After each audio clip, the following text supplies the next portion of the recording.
Good afternoon. I'd like to welcome everybody to our meeting this afternoon. Thank you for coming. I'd like to call our meeting to order. If you would, I'd like to lead us in prayer, and from the prayer we'll go into the Pledge of Allegiance. Please stand.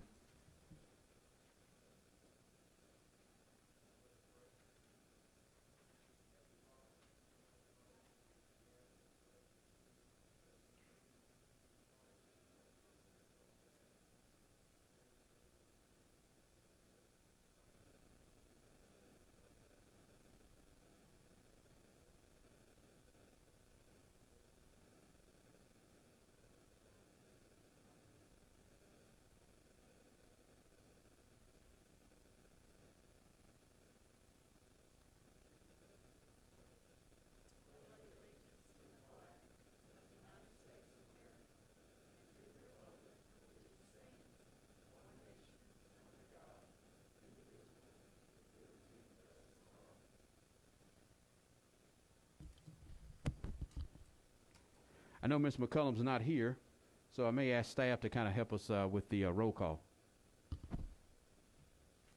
Councilwoman Bobo? President Logan? Here. Councilman Hinton? Here. Councilman Davis? Pro Tem Hogg? Yes. Have a quorum. Thank you. For the record, Councilwoman Bobo has some issues at work. She's doing some Zoom calls as we speak, so she could not attend today's meeting. Item 5 was approval of our agenda. Is there a motion to approve the agenda as printed? Motion to approve. That's a motion by Councilman Hogg. Is there a second? Second. Second by Councilman Hinton. Any questions or comments? Hearing none, Ms. Dubose. President Logan? Yes. Councilman Hinton? Yes. Councilman Davis? Yes. Pro Tem Hogg? Yes. Motion passes. Thank you. Item 6, visitors to address our city council. Mayor-elect Bobby Herndon. Good afternoon. Good afternoon. Thank you, Mr. President. Madam Mayor, members of council, Bobby Herndon. First of all, thank y'all for your service. I know this the last meeting, and I appreciate your willingness to serve, and I know what it means, so thank you very much. The main reason I'm speaking here, I would respectfully ask that y'all not take any action on any of these things today. We have a new council and administration coming in on Monday. They're going to be having to fulfill any obligations that you guys meet today. This new council and administration are not inept. They're not lazy. And if these are good projects, they'll take them and they'll go with them. But I don't see the rush to get these items done today.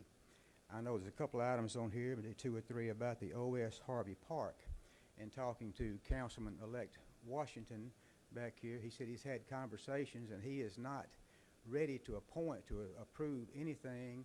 He wants to have some more discussions, and out of that plus other things, I just don't see the rush to get these things done. If they're viable projects, this new administration can take care of them. To go ahead and vote for some of these things today, to me, would just be disrespecting the new council that's coming in, and that's what I got to say. Thank you. Thank you, Mayor-elect. If you would, let me offer a little bit of clarification. On these agenda items that you see, ladies and gentlemen, that are printed, these are things that have been in the hopper, in the pipeline for at least 8, 9 months to maybe longer. Just offer a little bit of clarification, point of reference. So the O.S. Harvey Park, that was probably dealt over the last 6, 7, 8, 9 months. That was the wishes of the city council and the actual staff that we went through, and we inventoried what we had in parks. Now, this was a direct response to the hotel that's being constructed on Bridge Avenue. And just because of time sensitivity, Mayor-elect, it was important that we get this done. The reason it hadn't been done 2 weeks ago, you can just blame me for it. It should have been on the agenda a month ago. So the park that you see, O.S. Harvey, it's taken a life of its own. Money's been allocated, as you recently saw in the last few council meetings, through our 1-cent sales tax, and you'll probably see more smaller community pocket parks.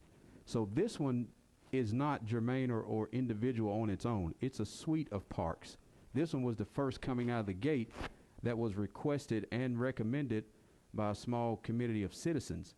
The other thing, too, with this park, that it pays homage to O.S. Harvey, who was a known civil rights leader and the former pastor at First Baptist. The residents in that area, again, are not only getting the replacement for the basketball courts, which need to be done pretty quickly.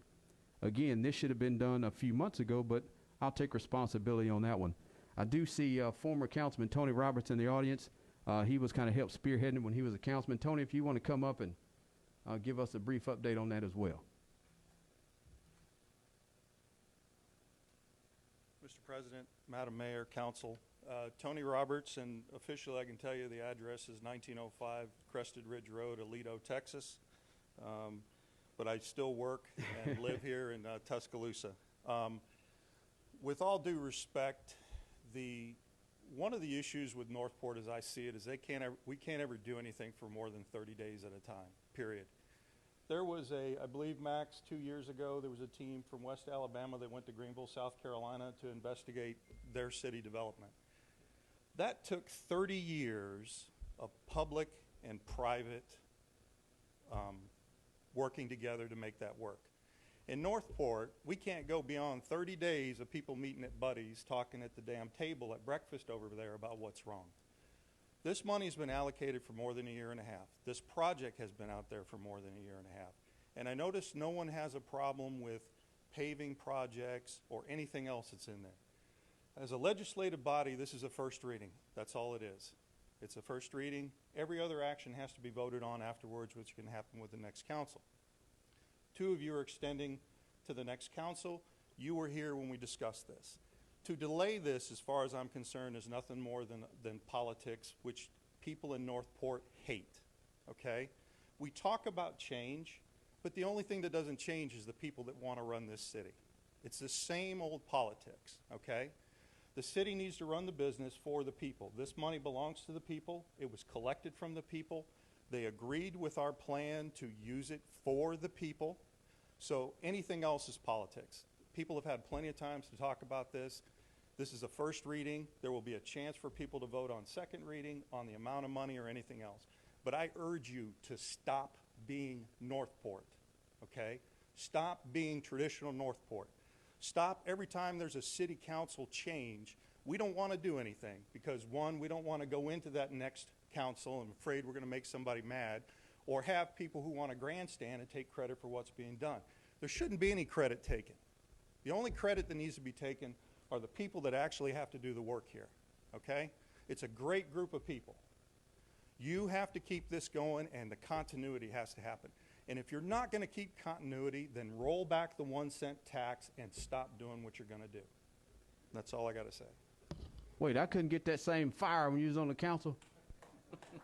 Thank you, Tony. Mayor-elect, you had something else to add? Yes, sir. I appreciate Councilman Roberts, everything that you did for the city too, Tony, while you were here. But there again, I just go back, especially on the one with the park. The newly elected councilman has questions and concerns, and if it can be delayed, if you're just going to do a first reading today, that's fine. If you're just going to do a first reading, that'll be fine. As long as there's not a vote taken, I got no problem with that. But to have the newly elected councilman who will be here on Monday say he's got questions and concerns about this, I have concerns about it if he's got concerns about it. Bobby, let me chime in. I have been reelected. I will be up here Monday with Sure. you. These things here, as former Councilman Roberts has stated, these have been in the hopper for a while. Sure. And the things that have been talked about, I'm just wondering now, especially after hearing Councilman Roberts too, why are we just now hearing from you or from Councilman Washington at this point? Because we've talked about this in numerous meetings. This could have been addressed before. But now that we're ready to get something done, the money's already allocated for the park. Sure. It's already done. This is just a formality. That's what I don't understand is why wait till the last minute? That's what I'm asking. When we put it out this whole time, and we've talked about it numerous times. Yeah, but it just came up for a special call meeting today. Yes, So and not to interrupt you, Yeah. Mayor-elect. The reason it's on the agenda now, it would have been on the agenda 3 months ago before Councilman Roberts left. The reason we didn't, there were some finalization efforts that were needed with the property owners. We are to Sure. the point where you're getting ready to hopefully be digging dirt soon. COVID stopped a lot of that stuff, Mayor, but I'll say this. The reason it's on there today is because Jay Logan, and again, I'll take responsibility, because it would have been on the agenda months ago, but there were some issues with some property owners. We had to make sure that the property owners were aware of what we're trying to do with the finalization of land lease, and you'll see that on the agenda as well. So there was a process. These things, as Tony mentioned and Jeff mentioned, are already in the hopper, meaning these things have already been done. And your question is, why now? Well, the reason it is why now is because it was not ready to present. It should have been on their last council meeting on the 19th, and I think it wouldn't have been an issue. But the fact that it wasn't, I had to make sure that we get this done, because there are some time sensitivity things. And again, the hard work of staff in this committee should not go in vain. That's just my personal opinion. Sure, I guess my question is, though, what's the difference between today and Monday? You The know, difference it's in just today and Monday is it's just a formality. It would have been done 2 weeks ago. Okay. And then to say, let's hold up to make the decision, what's going to be the end result? Because again, the intent was, if everybody remember, I've been saying it ever since I've been up here, every day, most of the time, and under my business, I always talk about O.S. Harvey Park. I had always talked about it. Staff has gotten with a committee. So it's been down the road many, many times. And then when we closed the deal on the hotel, Bobby, one of the bigger issues was keep the park close to the existing facilities as it was. This is going to be one of the nicest parks in Northport. The city's taxpayer dollars spending nearly over $1 million plus the cost of renovations and maintenance and perpetual maintenance. So again, I really don't see the issue personally, because it's been in the hopper as the first project in the park suite of things to get done in this city with that 1 cent. And You don't have get the me wrong, nicest park. I'm all for it.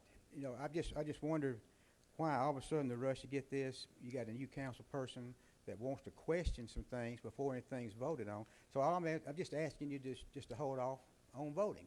But if it's just for an ordinance, today's the first reading, that's awesome. That's fine. And here's two I want to put on the record. After first reading, because I'm going to ask the council, because really, to be honest, I wanted to suspend the rules to get this thing done, not out of rush, because it's important, because we spent a lot of time, effort, and resources with staff, because it's a great project.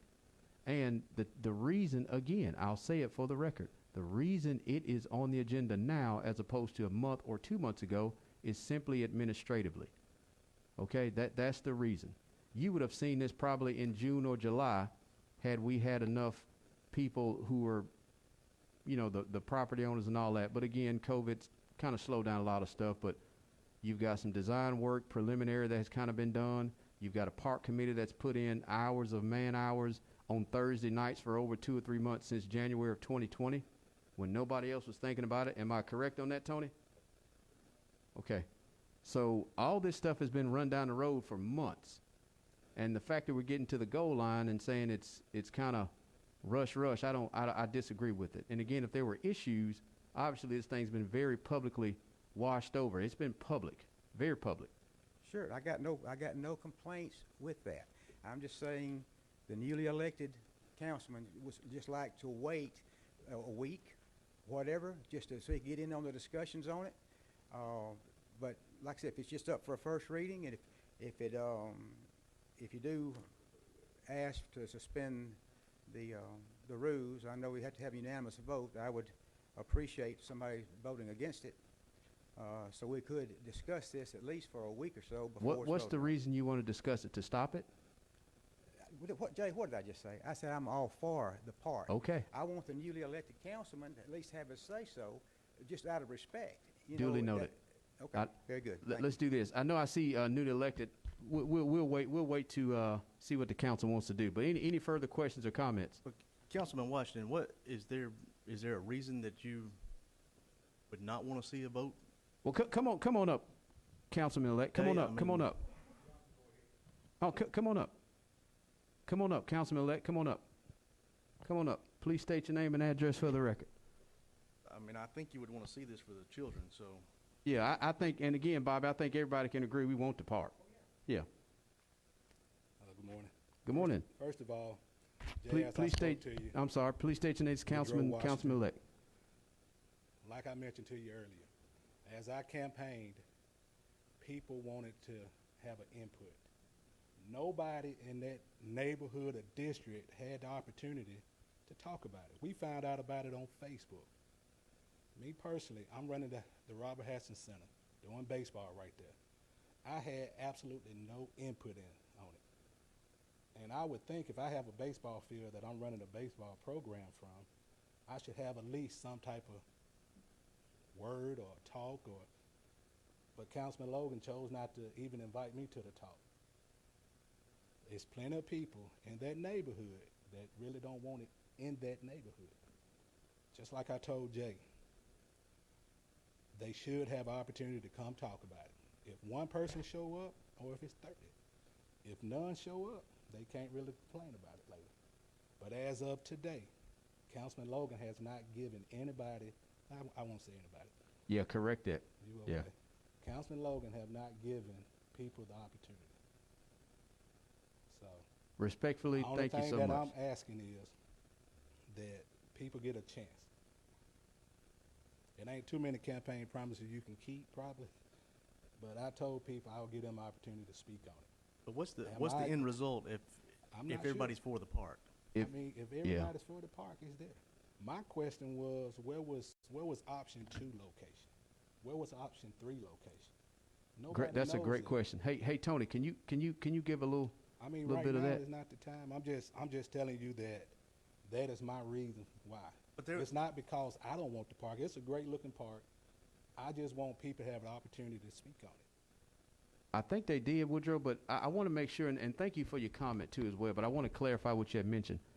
Mr. Shedrick Davis, who is right there by the park, he's actually spearheading it. Tony, if you want to come up, just give a Jay, Mr. Shedrick Davis and Woodrow Washington is right there by the park as well. True, you do run the Hassan Center, correct? So you should at least came and talked to me, and you chose not to. You were in you were But in that's every okay. public meeting. That's You were okay. in every public meeting that You we've asked me had. why. That is the reason why.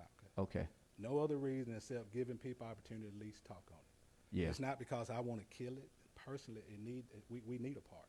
But where have these people been for the last 6-7 months? That's Mr. Jeff, I talked to you the same way. Just like when you spoke about the park up in Deerfield. and they came out the first Exactly. night. Exactly. But They came out. but It wasn't 6-7 months of talking about the But park. that's okay though. I'm just telling you, they haven't had opportunity to come up here and talk about it. They've had plenty of opportunities. We meet on the first and third Monday of every month. Yeah. Okay. So Woodrow, I want to make sure that your issue is not with the park. You actually like the park. It's going to, I mean, and the I think park it's look going to add good, some the- value the- too. Yeah. The park looked good. The decor and all that looked good. You know, once again, people just need to have opportunity to hear about it and voice their opinion. Well, I think when we were initially with this community park committee, the same people who said they didn't get an opportunity, they actually did. The one who are actually going to be directly affected. So Jay, who in District 2 was on that committee? Jay Logan, There you go. I live in District 2, There you go. and I work in the And parks field. Nobody else from District 2 was on that committee. It's something not right about that, Jeff. You asked me why. Duly noted. Okay. Thank you, Ms. Washington. Did you state your name and address for the record? All right. Thank you so much, Tony, coming up. Thank you, Mayor-elect, Councilman-elect. Thank you so much for the comments for the record. Tony?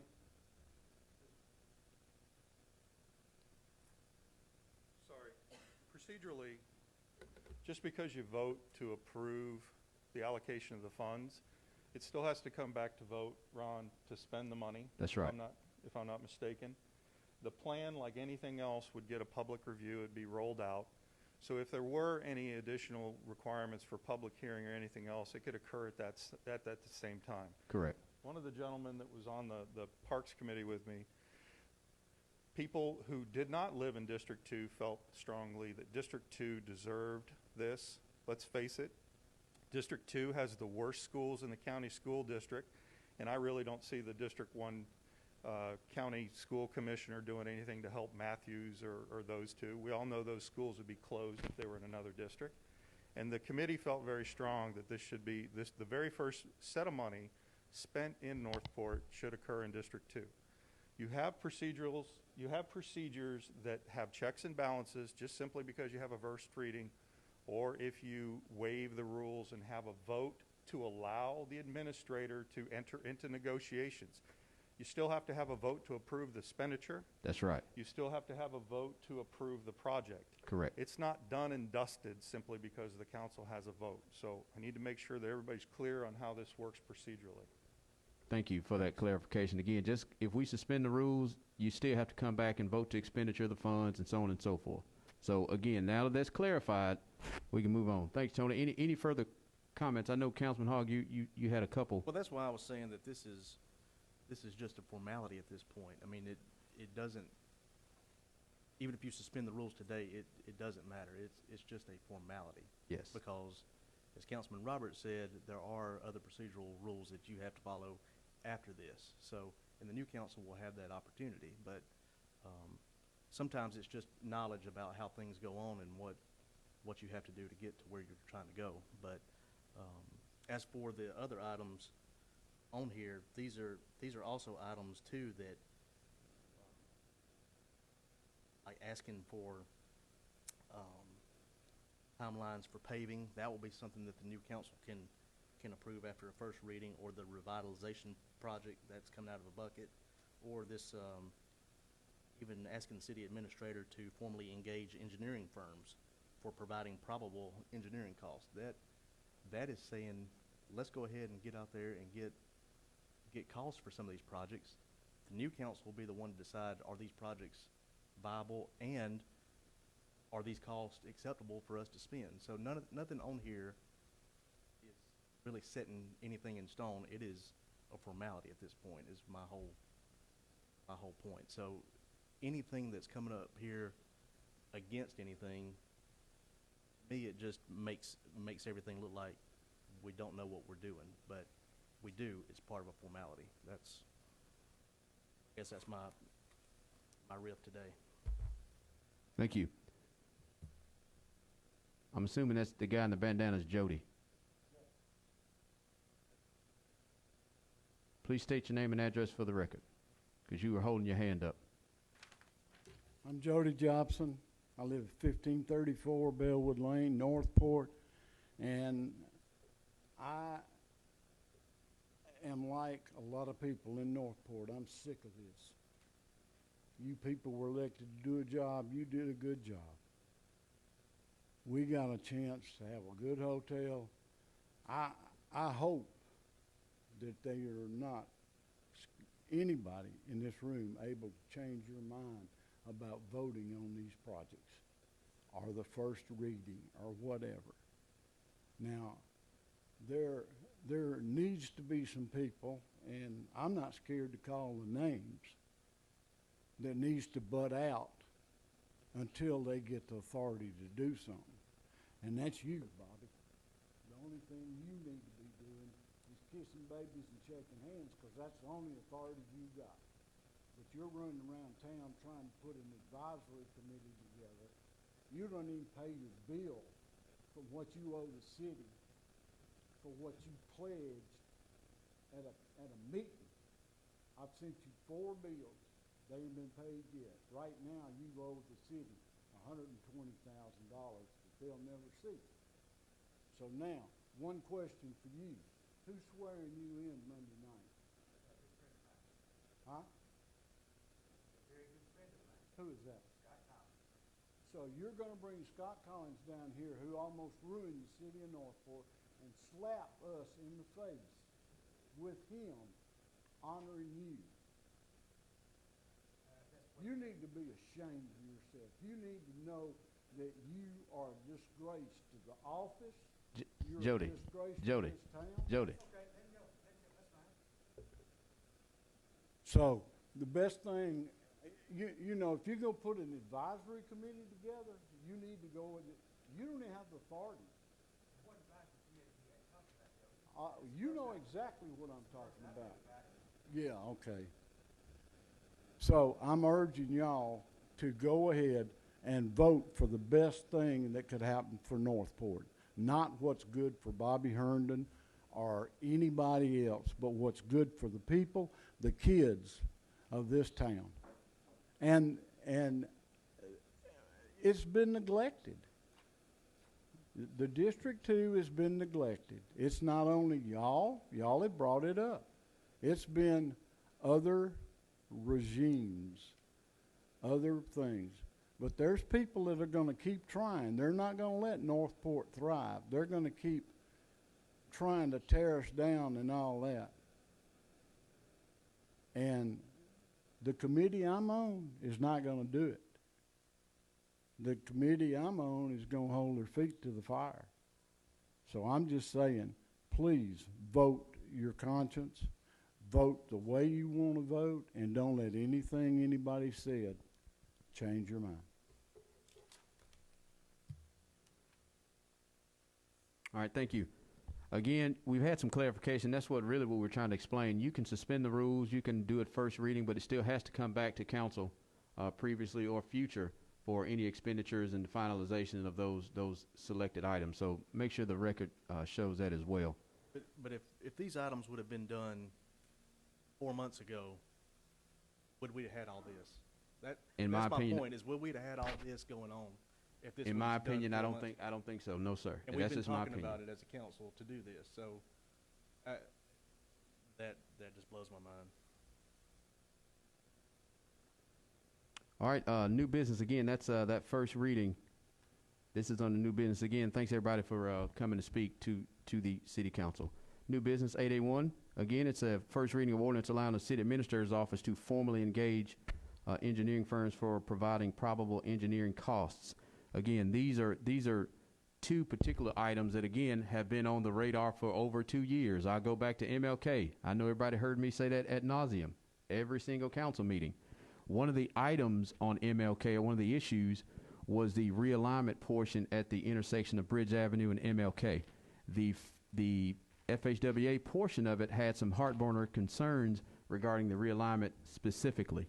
One of the things that SHPO, who's finally given us some approval, one of the items that they had a very big concern about was in the federal arm of the project, there are contributing resources or structures at the intersection of Bridge Avenue and MLK that the federal government had some true FHWA concerns. So one of the workaround plans that the council had been discussing for at least 12 months, probably longer, was to develop a workaround plan at the same time the MLK federal portion was still ongoing to cut down on the time. And to do that, the only way we looked at doing it was through a mechanism where the city would come in and engage some firms to get some windshield costs and possible preliminary design work at the MLK Bridge Avenue intersection respectively.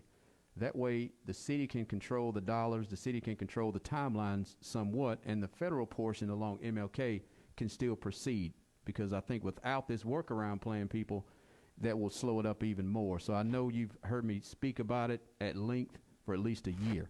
The other reason on Bridge Avenue, again, was one of the avenues or streets, is during the hotel recruitment process, one of the stipulations, I think, Max, you probably can attest to this too. I think you were in the meeting. I think Julie was too. They closed the deal. That staff did. So Bridge Avenue was one of the main concerns that the hotelier wanted the city to address in an improvement project at some point. And then I think that was one thing that the council had an intent to get done. I think at this point, we really wanted to try to feed two birds with one loaf. All right, does that make sense? Meaning, while you're doing Bridge Avenue improvement, you have a realignment that can also expedite the MLK FHWA exclusion portion as a workaround, if I'm making sense. So again, this is a first reading. Again, the council does have the ability to suspend the rules because of time sensitivity. You do have some opportunities for some possible state grants that to leverage against it. Again, the ability to suspend the rules gives the council and future council the ability to look at windshield costs with respective firms, so we can then move forward, or the future council can move forward with finding some offsetting state or even possible outside grants to leverage the overall cost. So again, it's up to the mayor and council. But on the first one, on Bridge Avenue, again, I'd like to make a motion that we suspend the rules to allow the city administrator's office to formally engage the firm Volkert Engineering regarding Bridge Avenue in their improvement project. All right, and then come back to the city council, future city council, and the mayor's office with those windshield costs, and from there be able to make a informed decision. Again, I'm asking to suspend the rules so we can expedite that, because again, there's some possible state grants that are kind of time sensitive on this. And if we can get a firm in to do that, at least get the new council some costs where they can go back and look and see if that's what they want it to do. Again, again, it has to be unanimous consent by state code. I'm asking to suspend the rules to discuss this matter, to allow the city administrator's office to engage Volkert Engineering regarding the Bridge Avenue improvement or getting us windshield costs. That's in the form of a motion. Is there a second? Second by Councilman Hinton. Any questions or comments? Hearing none, Ms. Dubose. President Logan, Yes. Councilman Hinton, Yes. Councilman Davis, Yes. Pro Tem Hogg. Yes. Motion carries. Motion is carried, and we are on suspension of rules. I'll make a motion to allow the city administrator's office to formally engage the engineering firm Volkert Engineering for the Bridge Avenue improvement project with the sole purpose of reporting back to the city council with those specific costs so they can then make an informed decision moving forward. That's in the form of a motion. Is there a second? Second. Second by Councilman Davis. Any questions or comments? Hearing none, Ms. Dubose. President Logan, Yes. Councilman Hinton, Yes. Councilman Davis, Yes. Pro Tem Hogg. Yes. Motion carries. Under that same 8A1, there's another potential project. Again, 3rd Street, there's a time sensitivity. 3rd Street, if you know, it's right in front of Riverside Middle School. There is some opportunities for some safer to school grants, I think, and then I think staff has actually alerted us at numerous occasions to try to get some windshield costs. Again, that's in the same vein of trying to get the cost of where we can work and try to leverage with some state possible grants on 3rd Street. You've got some potential development that may be materializing. You also have you got a school there. So I think 3rd Street is one of those projects where, if nothing else, to get windshield costs where we can go back and see, make an informed decision. And again, with the downtown streetscaping along Main Avenue and possible 1st Street, this is just a continuation of that. Again, it was discussed. TTL is already kind of in the pipeline. So one of the requests that I like to do is suspend the rules regarding this to allow TTL Incorporated to get the council some windshield costs in regards to 3rd Street and formally report that back to council so they can make an informed decision. Again, this will be the future council, but this is a request to suspend the rules. That's in the form of a motion. Is there a second? Second. Second by Councilman Hogg. Any questions or comments? Hearing none, Ms. Dubose. President Logan, Yes. Councilman Hinton, Yes. Councilman Davis, Yes. Pro Tem Hogg. Yes. Motion carries. Under suspension of rules, I'll make a motion to allow the firm TTL to give windshield costs or probable engineering costs regarding the proposed improvements to 3rd Street so future council can make informed decisions moving forward to possibly finance it total by city or find means of leveraging through outside funding sources. That's in the form of a motion. Is there a second? Second. Second by Councilman Hogg. Any questions or comments? Hearing none, Ms. Dubose. President Logan, Yes. Councilman Hinton, Yes. Councilman Davis, Yes. Pro Tem Hogg. Yes. Motion carries. 8A2 is a first reading. Again, this is a ordinance allowing the city administrator's office to engage a firm for design costs for the proposed O.S. Harvey Park. I know we've had some spirited conversations, but again, this is going back on the work of the committee to at least get the actual costs. Even though we have monies allocated for it, I think it's still time to at least look at having some engineered probable costs where those windshield costs can go back to the future council and administration so they can report back to any committee, any citizen who wishes to ask more specific questions in regards to the actual design costs of the actual park. Again, suspending the rules does expedite it just because we're trying to get it going. It should have been done earlier, but again, we're trying to get this on the agenda and get it passed to where the future council can still go back and make decisions for any expenditures, but they will know what the costs will be moving forward. Again, I like to suspend the rules in order to allow the city administrator's office to engage the firm Volkert. Volkert is already working with the citizen committee that provided some preliminary design drawings. They provided some preliminary layouts that we use now. So again, I like to suspend the rules in order for the city administrator's office to engage the firm Volkert to give us, or future council and administrating, to give some windshield costs so the future councils and administration can make sound decisions and informed decisions either through citizen input or staff and internal input to make that decision moving forward. That's in the form of a motion. Is there a second? Once again, clarify for buy-in, formality, this is giving cost and design for the new council, even if we suspend the rules, given cost, design for the new council to look at and to vet at that point. And if they want to have citizen involvement again, we can do that before any of the costs or expenditures are approved. So That's correct. only getting those costs brought back to the new council in the design. That's correct. I will second the suspension of the rules. Motion by Council President Logan, second by Council Pro Tem Hogg. Any further questions or comments? Hearing none, Ms. Dubose. President Logan, Yes. Councilman Hinton, No. Councilman Davis, Yes. Pro Tem Hogg, Yes. fails. Thank you. Because the motion failed, any member of council can still come back and offer that up for the same one. Because suspension of the rules did pass, but suspension did fail, any member of council can still offer it up for a first reading. I'll offer this up for a first reading only.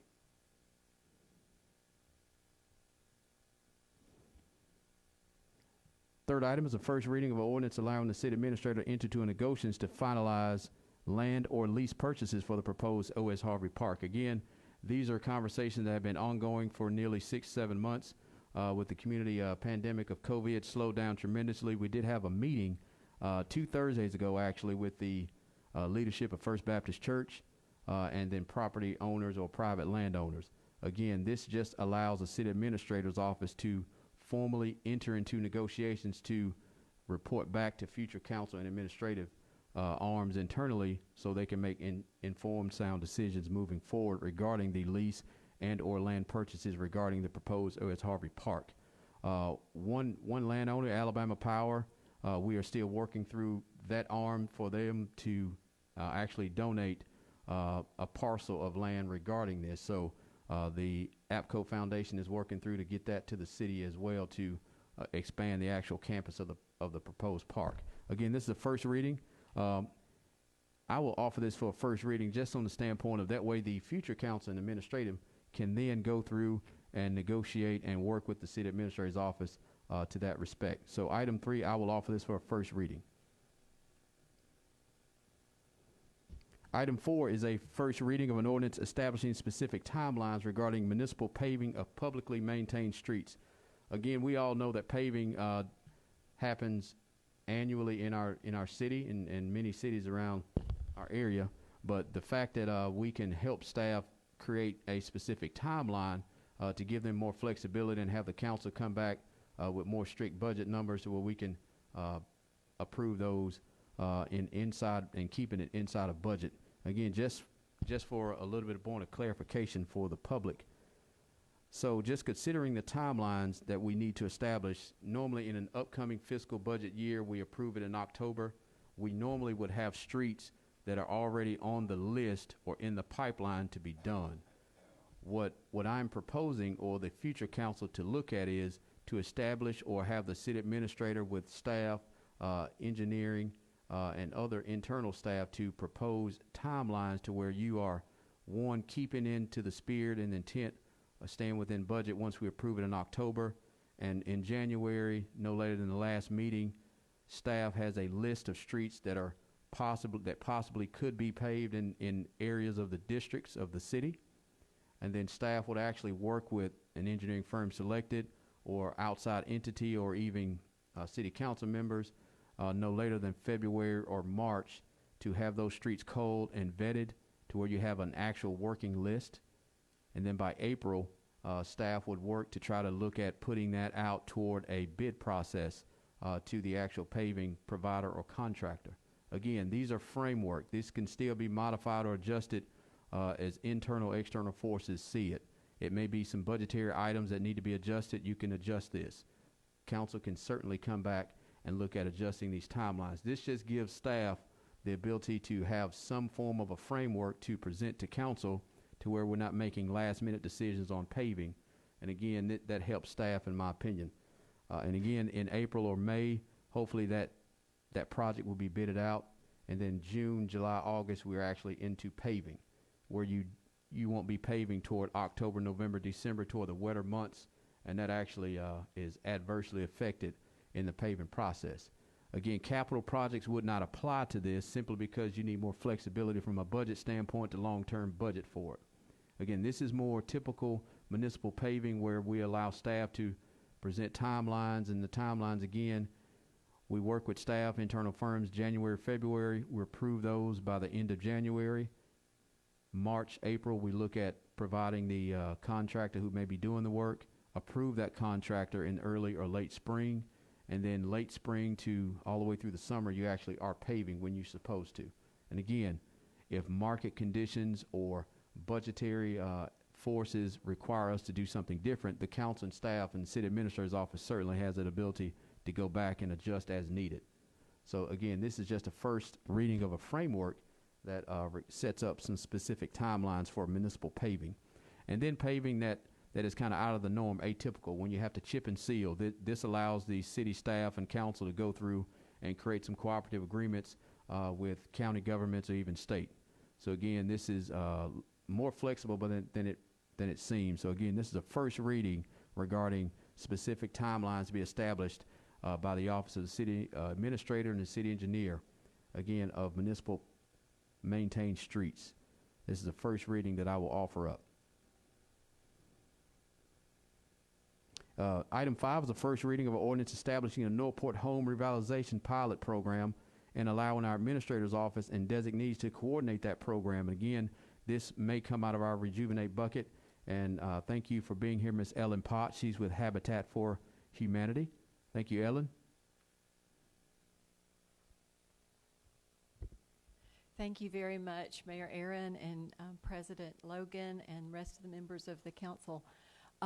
Habitat for Humanity has built in our history 137 homes in Tuscaloosa County and repaired another 220. In the last 2 years, we've built 2 new homes in Northport, and we've repaired in the last few years 8 homes in Northport, mostly with veterans funding through the Federal Home Loan Bank. Unfortunately, that funding was not renewed by Congress, and so that kind of kept us from being able to work in Northport as much as we wanted to. We were allotted a grant earlier this year, and we did several roofs in Northport. It was through Strengthen Alabama Homes, and we were able to help some Northport homeowners with either free or low-cost new roofs. So what I would like to propose to you is that we extend that and do more work in Northport to help some of your citizens who are the least able to maintain their homes. Most of the people for whom we do repairs are in the very, very low income strata. They're people who are living off often $763 a month of disability or their Social Security.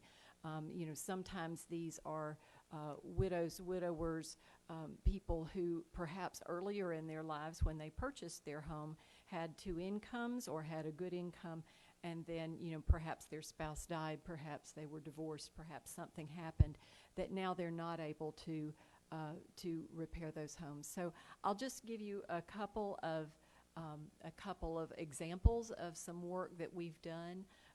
You know, right now we're pretty much working all outside just because we want to keep the residents of those homes safe, and we want to keep our staff and our volunteers safe. But you know, if you start with the roof, if you can get a new roof for somebody, that can transform their lives. Because I was talking earlier this morning with a lady who is sleeping when it rains on her. And you can imagine with as many tropical storms and hurricanes and things if we've had this year, it's been bad for many of your residents, many of your lower income residents. Go ahead. So this is another one. It's a little bit dark to see, but But you know, we can do a lot of things with, say, $10,000, and we pair that with other things that we receive. For instance, we receive free paint through Valspar, and so you know that's another cost that we add to the project. We receive other things that are gift in kind through corporate donors, both local and then through Habitat International. So the criteria that I would propose to you is our standard criteria. Basically, it needs to be an owner-occupied primary residence home, and would need to be within the city limits of Northport. The applicant's name would need to be on the deed. So in other words, we would not improve air property, for instance, where the person is living in the home but they don't have their name on the deed, and other heirs could force them to sell, and you know, when we've improved the property. So we're careful about that. The next thing is that their household income needs to be at or below the 80th percentile of area median income for Tuscaloosa County. We update those figures every single year based on the criteria given to us by the U.S. Department of Housing and Urban Development. The house needs to be structurally sound and can be repaired for significantly for $10,000 or less. There are some homes that we look at that either the structure could not support, say, a new roof, or the $10,000 would be like a Band-Aid on a gunshot wound. You know, we want to make sure that we would be good stewards of these funds if you chose to allocate them. Most or all the repairs would be exterior, while we're under COVID-19 precautions. And then the Northport City Council could choose the focus area. So if you wanted all of the repairs to be within a specific district and kind of concentrate those funds around a certain area, or if you wanted to have repairs done one in each district or something of that nature, then we could certainly accommodate that. But we would choose the applicants just because we want our construction people to feel like that it's a project that is viable and it would be a good use of your funds. So what we respectfully request is an allocation of $50,000 to repair a minimum of 5 homes within the city of Northport and the focus area that the council would choose. And we would hopefully be able to repair more homes than that, because if we, and I'm waiting to hear now if the roof grant is renewed. I should hear in the next few days. But if that's the case, then we could take $10,000 per home for the roof, and then we could do other exterior repairs and say only spend $5,000 of Northport money with another $10,000 from the State Department of Insurance. And so we could make your money go farther. But basically we could do a minimum of 5 homes for the $50,000 if you chose to allocate it. What questions? It's a lot of information. What questions do you have for me?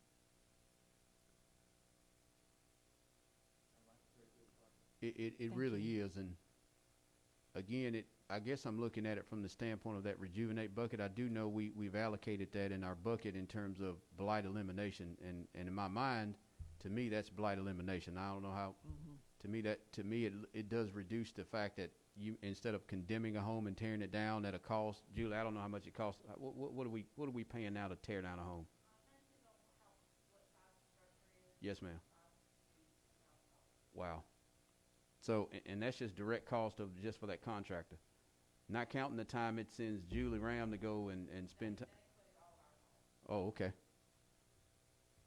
But we have repaired some of the homes that were slated for condemnation, I know, in Tuscaloosa, and have been able to take some of those off the list, basically because we were able to do those repairs. Some of them are structurally unsound and wouldn't work, but there are many of them that really the work that is needed is not structural, it's much more cosmetic. A new porch that doesn't have a hole in it where the person would fall through, or something of that nature.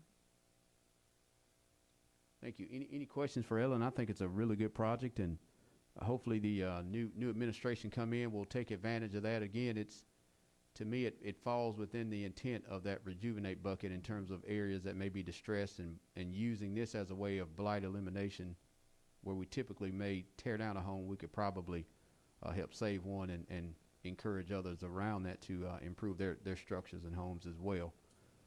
Any further? Mayor, I didn't know if you had anything to add regarding that. I've worked with Ellen several times, and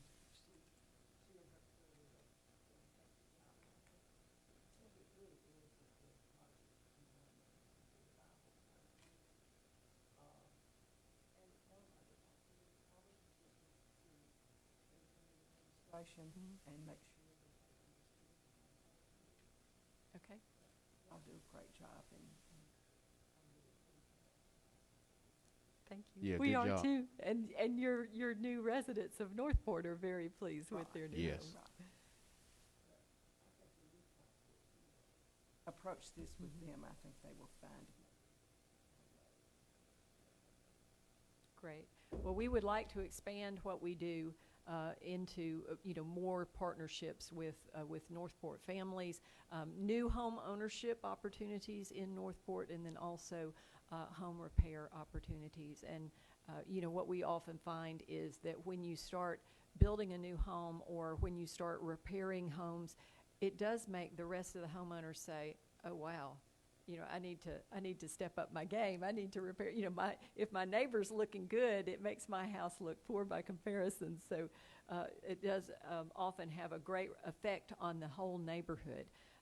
And that's one of the things we do is we do try to concentrate. Normally, we can do whatever the council would choose, but we do try to usually concentrate in one area, because if you do a good many projects, then that floats the whole area and raises the whole area. Yes, ma'am. Any other questions? It's a good project. Thank you so much. Thank you. And thank you all for your service. Again, this is just a first reading. I will offer item 5 for a first reading. 8B1 is a resolution authorizing our city administrator's office to enter into an agreement for a feasibility study for a sports complex and aquatic facility. This is Max Snyder. Yes, Mr. President. Over the last 8 or 9 months, I believe the discussion focusing on a aquatic park was started by Councilman Hogg. That has since evolved into including a sports complex, and has kind of grown into a joint project between representatives of the admin committee and the retail committee. Because of that involvement from both committees, the city council issued an RFP on July the 21st, requesting responses from qualified firms to complete a feasibility study and market demand study for a sports complex and aquatic park. The city received 10 responses from firms around the country, and they were all rated based on 4 criteria: experience and qualifications, project approach and research methods, proposed timeline, and fees. After in-depth studies by both representatives from staff, the admin committee, and the retail committee, the joint recommendation is to select Victus Advisors to complete the feasibility study.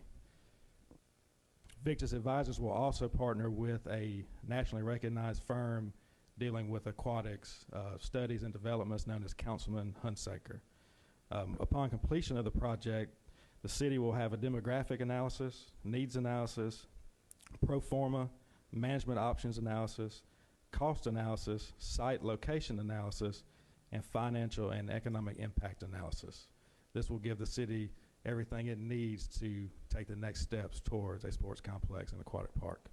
And this resolution would authorize the city administrator to negotiate the final contract and enter into the contract with Victus. Thank you. Thank you, Max. Any member of, I know this is one of those items that 3 weeks ago to a month, it was on the agenda. We decided to table it. So let the record show this is not something we're rushing into again. So this was on the agenda maybe a month or so ago. Any member of council wanted to offer any comments before we vote? Max, if you want to go into further, just to let people know how Victus was chosen. Yes, the responses were available to each council member, and Judge McCullum and myself, I believe Councilman Hogg, Councilman Hinton, Judge McCullum and I, we all rated the responses independent of each other. We got back together with our rating sheets. We averaged them out, and Victus was the highest rated across the board. And I also checked references, had more conversations with Victus, reported back to the group, so everybody was able to make a sound decision. All right, thank you. Any further questions from council or mayor's office? All right, is there a motion to approve that resolution? Motion to approve. That's a motion by Councilman Hogg. Is there a second? Second. Second by Councilman Hinton. Any questions or comments? Hearing none, Ms. Dubose. President Logan, Yes. Councilman Hinton, Yes. Councilman Davis, Yes. Pro Tem Hogg. Yes. Motion carries. Item 9 is adjournment. I'd like to make a motion to adjourn the meeting. Is there a second? Second. Second by Councilman Davis. All in favor, please say yes. Yes. Yes. All opposed, same sign. We adjourn, ladies and gentlemen. Thank you and have a great weekend. Make sure everybody goes and votes and try to trick or treat. But I think Alabama has a home game too, so that's a conflict. If you don't know your polling place, please visit the Secretary of State's website to find your polling place inside the city limits. The city of Northport has no control over these polling places, so if you voted in municipal elections, that may be different from state and federal. So please make an effort to visit the Secretary of State's website or call City Hall. We'll be happy to assist you. Thank you and have a great weekend.